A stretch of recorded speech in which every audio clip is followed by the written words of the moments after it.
2018 Nissan Rogue. We got a creamed engine computer. We got a replacement in. We're gonna program it to this vehicle, adapt it. And we're doing the emo scan. All right, if we go to the ECM,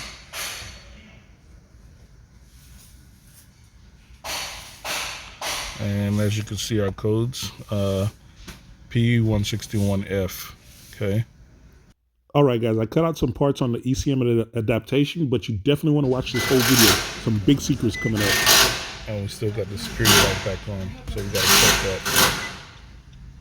All right, guys, it's not possible to adapt this ECM, use ECM on these newer Nissans. So Nissan is trying to get in the ring with me. They should know what happened with GM. Do not play with me. Here's the MCU and the also the EEPROM chip. It's a S25832. That actually converts to a 95320 EEPROM, okay? All right, so I got it back on bench. This is the used ECM, and I went ahead and pinned it out. So I think we got there 2 powers, 2 grounds, can high and can low. There's a built-in resistor, so you can communicate just like that. I just went ahead and connected up the scanner just to make sure I can communicate with it on the bench, because I'm going to go ahead and open up the ECM now and try to move the EEPROM. We're going to see. So here, as you can see, we got communication with the module, and you can see the VIN number. That's the old VIN number from the donor, and the EEPROM chip. I said it's a 95320. All right, guys, I got the case off of the replacement, and I ran the heat gun around the top of the case right here, and that would soften up the plastic enough to the glue enough to allow me to pry up from the bottom here and pry the top of the case off. So, and there is our chip. Of course, we're going to target. We're actually going to read it and back it up, and then we're going to clone it. All right, guys, I've already went ahead and read the EEPROM of the original.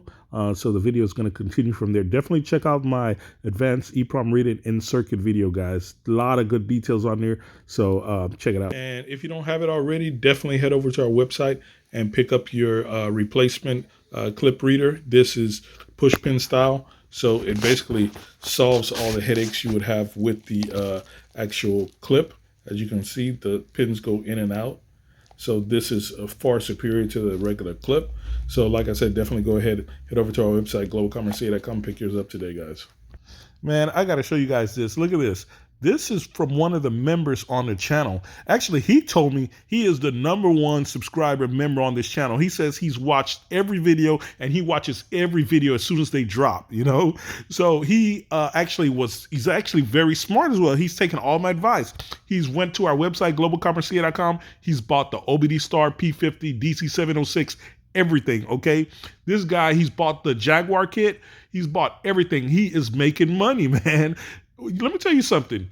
If you're not following this channel, you're not taking this advice, hey, it's only so much I got to do. You got to figure it out. If you're not making $1 million a year off of this game I'm giving, you just don't want it. Now we're going to read one pass. And of course, you know, we always have our verifications on this channel, guys. We don't play them type of games. And this is our backup. So I'm going to go ahead and save that. And I called it 18 Rogue Donor. Now we're going to select right. And I'm going to pick the original one. And there it is.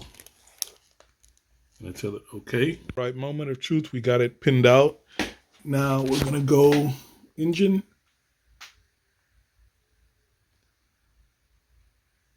And as you can see, we do have CAN communication going. So we didn't crack this board in the disassembly. Oh, there's something I got to show you on the board. Definitely stick around, guys. And special functions. Now we're going to go to VIN registration. And bam, there it is. We got a correct VIN. So cloning that EEPROM did actually move the VIN number. Now we're going to test it at the vehicle and see it also if it copies the immobilizer data, or if that might be on the main MCU. We're going to find out. So see you back at the vehicle, guys. Oh, by the way, this is what I had to show you on the removal. As you can see right here, this metal, the board is kind of like soldered to the case. So you just got to be mindful of that when you're taking it out. As you can see, I got it off right there. All right, guys, here we are back at the vehicle, and here are the cables. Customer actually repaired this. He said there was some damage here and replaced it. So I'm gonna hook up our cloned ECM and let's see what happens. All right, we got it connected up. I'm gonna connect up the battery and give it a try. There we go. Let's see what happens.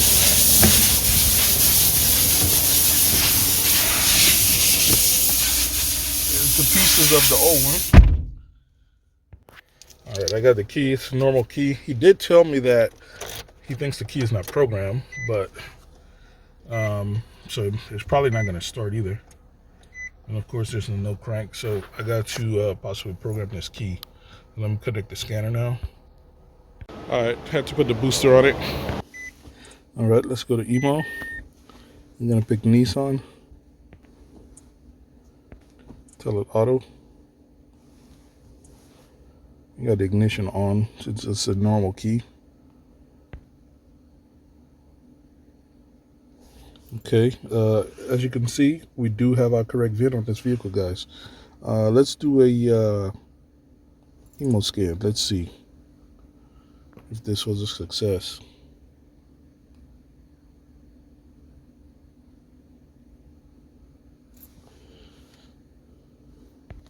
All right, I'm gonna go here. And then if we have those old codes, I'll try to clear it and see.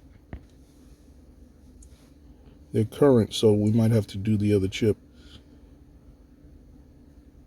All right, guys, back at the bench. I like to take video of the surroundings of the MCU and things before I remove it, because sometimes, using a heat gun can blow some components or move things out of the way. So having a video like this kind of helps when you have to put everything back and verify your work. I'm going to advance things and go ahead and remove the original chip, and we're going to continue. Guys, back at the bench, I just removed the donor chip, and this is the actual original chip. So I'm going to clean up and go ahead and put this in its place, and then we're going to test it and try it on the vehicle. Right, so the transplant is done. I got the chip on, connected to the breakout box with the same pin out. And now I can actually go to ECU info into the scanner, and I could also read codes. So it looks like the chip did survive the crash, and also it's communicating. You see there, trying to read the codes. So we should get codes for a bunch of stuff, of course, because nothing's connected to this ECM, as we can see. So that's a good sign. So that means that the MCU is doing its job, right? And of course, it's not burning up hot. So yeah, everything looks good. So at this point, I'm going to close this up and go back to the vehicle, and we'll see if this was a success. All right, try number 2. We got the ECM. Now we've we've got the chip moved over. So let's give it a go. We might have to program the key. I'm not sure, but let's see what happens.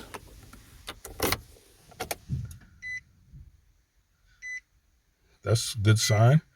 Security light went on, but we got no crank. We might have to do the key. That's a very good sign. No more security light.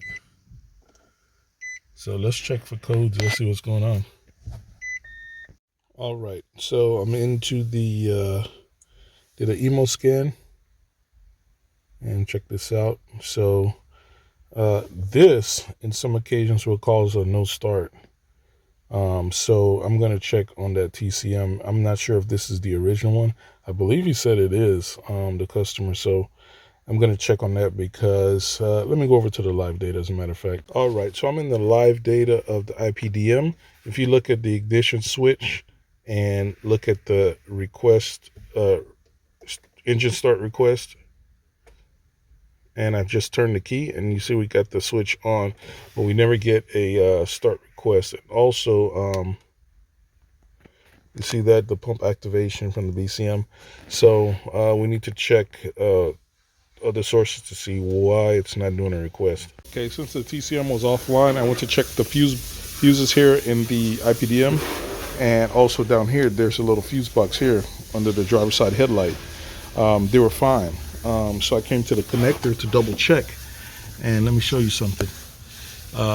These four at the bottom, the big ones here, are the power, and these two at the top here is ground. They're fine. So I just happened to glance here to try to look at these fuses, and I noticed this. Look at that. That might have something to do with it. Check this out, guys. Key on. It actually started, by the way. It's probably a fuel problem or something else going on, but the car started and shut off. The problem why it was not starting was I was 100% correct. It is the TCM. In fact, I am in the TCM right now. The powers and grounds were good, so it was not that. So I can go into the transmission now. So these vehicles will not crank if your TCM is offline. So remember that. So I can do ECU info on the TCM now. So what happened is the customer actually attempted to repair the wiring, and what he did, by the way, I think there's still a discount. I used this multimeter they sent us out, Gotcha Fix, 25% discount. I'll leave that in the comments. But anyway, that's how I found it.